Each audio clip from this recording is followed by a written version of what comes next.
This is it. 200 years, generations, all cooped up underground, breathing recycled air and living on recycled dreams. We've clung to stories, whispers of a world before the bombs, a world bathed in sunlight, not the dim glow of fluorescent tubes.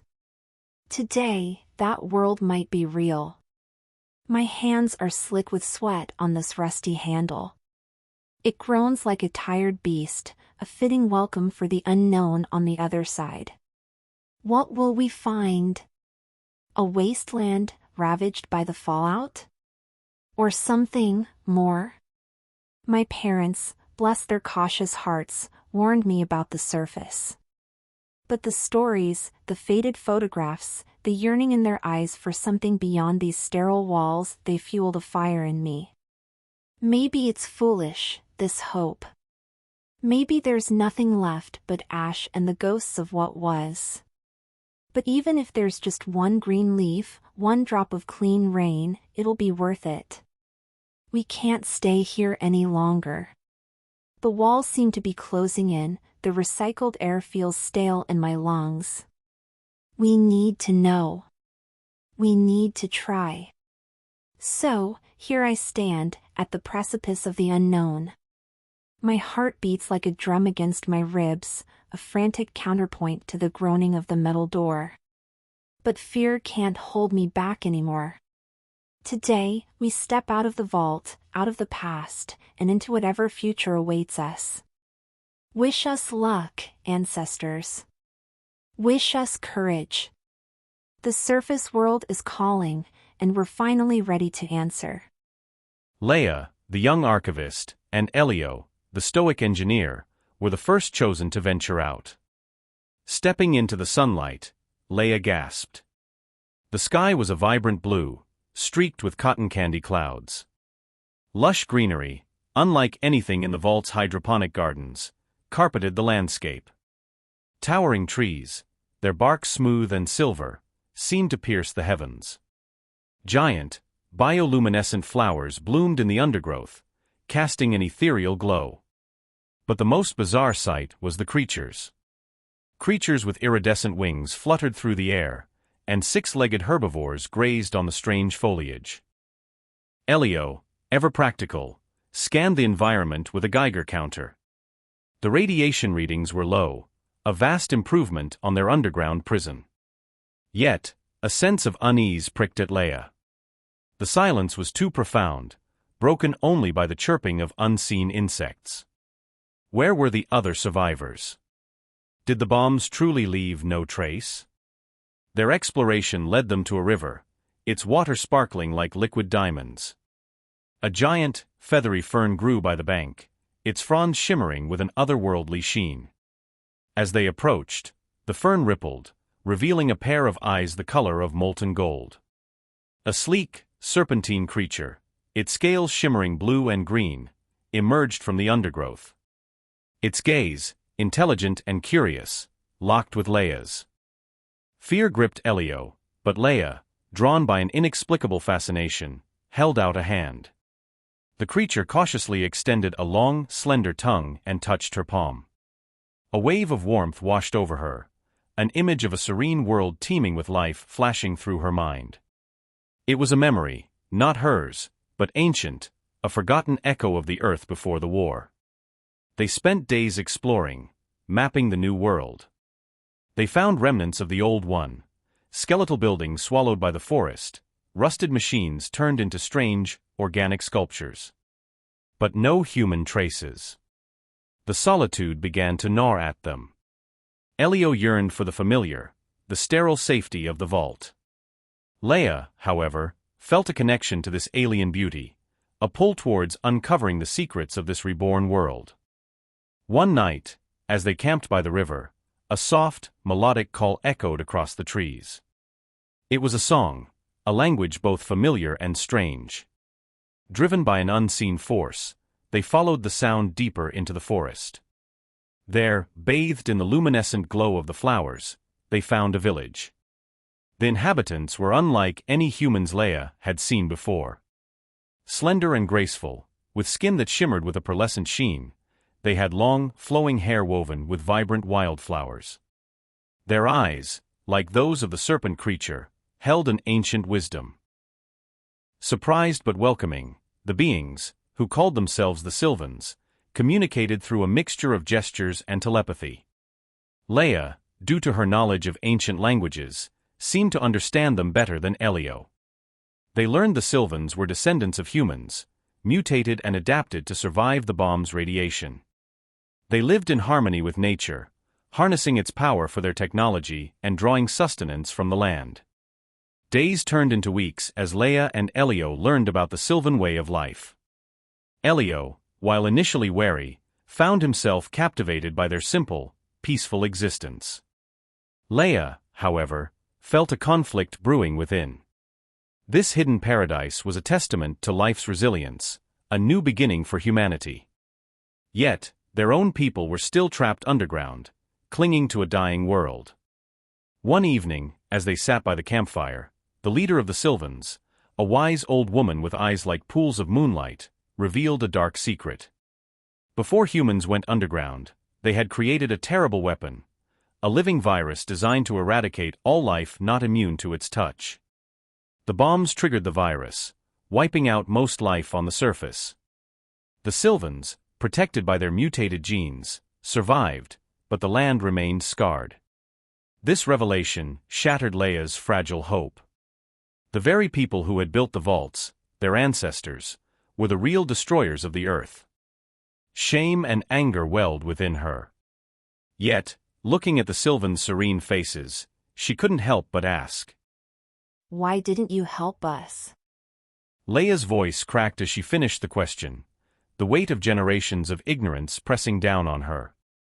The old Sylvan leader, Ilara, met her gaze with an unflinching sorrow. We did. The vault doors were designed to open only in safe conditions. We monitored the radiation levels for centuries, waiting for a sign it was safe for you to return. But fear clouded your ancestors' minds. They built fail-safes that wouldn't allow the doors to open even when conditions were suitable. Ilara replied, her voice a soft whisper carried on the night breeze. Elio, who had been silent throughout the revelation, finally spoke up, his voice tinged with disbelief. But why not intervene directly? You could have opened the vault yourselves. The virus was too potent. Entering your sealed environment could have been catastrophic. We had to wait, hoping knowledge would prevail within the vault. Ilara shook her head, a single tear tracing a path down her pearlescent cheek. The weight of history pressed heavily on Leia and Elio. The burden of ancestral choices, the fear that had condemned them to generations of isolation, gnawed at their hearts. Yet, amidst this darkness, a flicker of hope remained. The Sylvans existed. Humanity, albeit altered, had survived. The next few days were filled with a flurry of discussions. Leia, torn between loyalty to her people and newfound respect for the Sylvans, grappled with a difficult decision.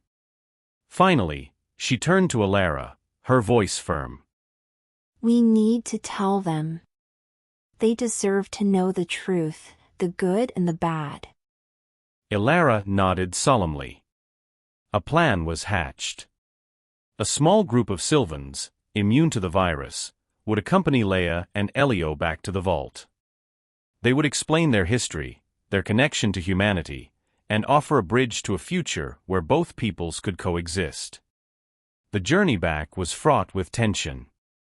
The metal door, once a symbol of safety, now seemed like a cage. As they arrived, a tense silence greeted them. The news of the Sylvans and the truth about the virus spread like wildfire through the vault. Fear and outrage mingled with a spark of long-dormant curiosity. A tense council meeting was held.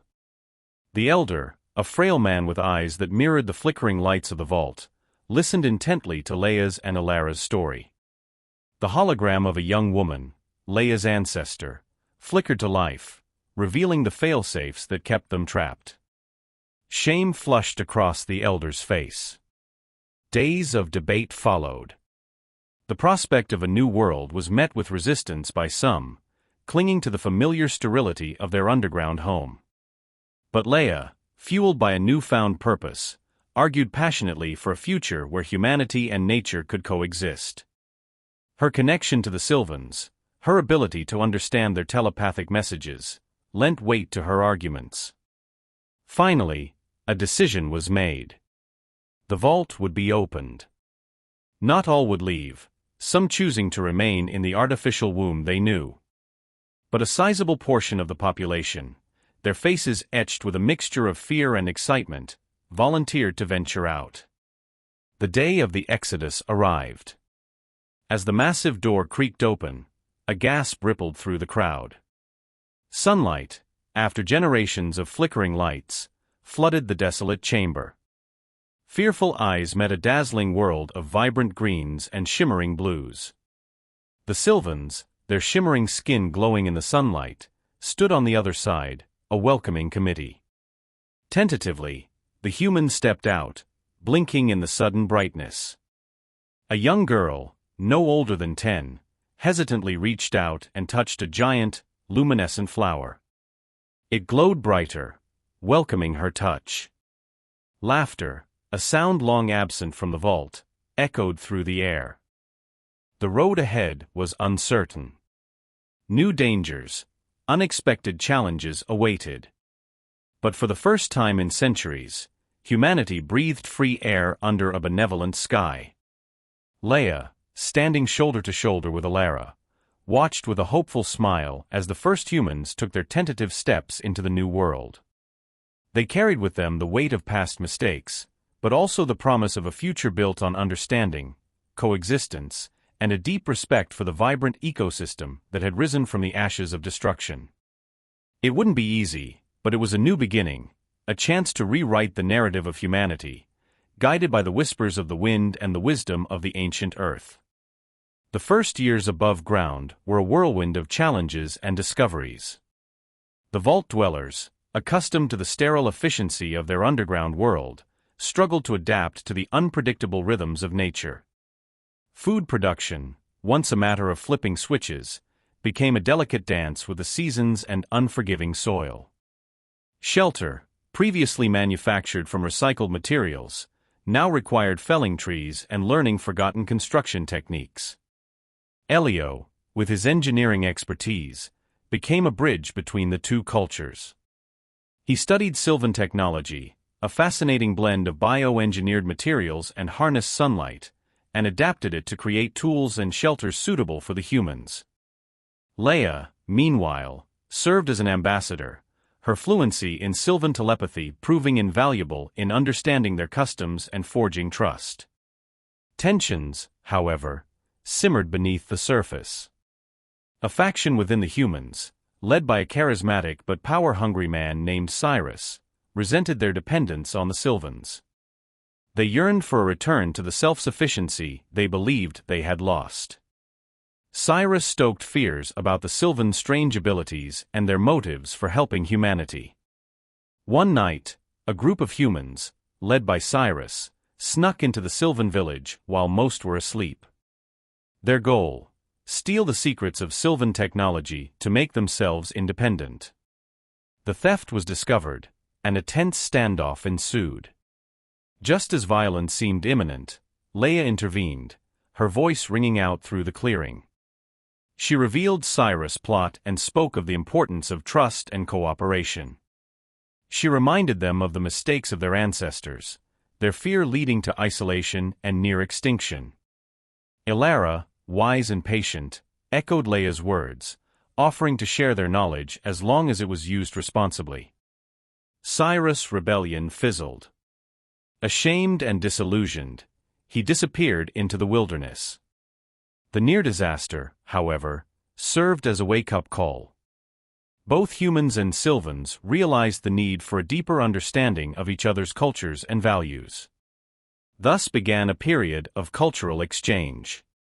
Sylvan elders taught humans the secrets of sustainable agriculture, using natural fertilizers and working with, not against, the ecosystem. Humans, in turn, shared their knowledge of engineering and medicine, helping the Sylvans refine their biotechnology. Children, raised in this atmosphere of cooperation, became the bridge between the two societies. They spoke both languages fluently and reveled in the shared stories and traditions. A new generation was born, not human or Sylvan, but a blend of both, perfectly adapted to their new world. Years turned into decades. The initial settlements around the vault grew into thriving villages, each a testament to the harmonious coexistence of humans and nature. The once barren landscape transformed into a tapestry of orchards, fields, and pockets of pristine forest. The Sylvans, with their advanced knowledge of genetics, helped accelerate the reforestation process, planting trees resistant to the lingering radiation.